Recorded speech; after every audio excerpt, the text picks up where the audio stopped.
এটা খুবই সুন্দর কাজ, কারণ ভোট আসলে নেতারা বাড়ি বাড়ি যায়।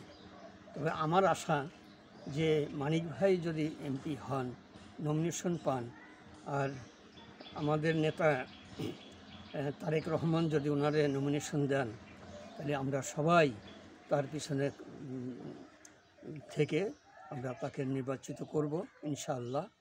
আর এই জন্য তারেক রহমান সাহেবকে আমি একজন মুক্তিযোদ্ধা হিসাবে আমি আবেদন জানাবো যে আমাদের এলাকায় অবহেলিত দীর্ঘদিন যাবৎ স্বাধীনতার পর থেকে আজ পর্যন্ত এই সিরাজ মির্জা সাহেব কিছুদিন ছিলেন এমপি, তারপর থেকে আজ পর্যন্ত কেউ এখান থেকে নির্বাচিত নমিনেশন পায়ও নাই আর নির্বাচিত হন নাই।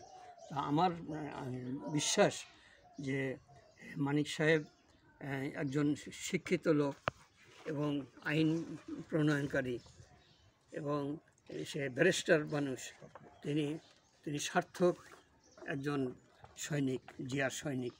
তো ওনাকে নমিনেশন দিলে আমরা সবাই মিলে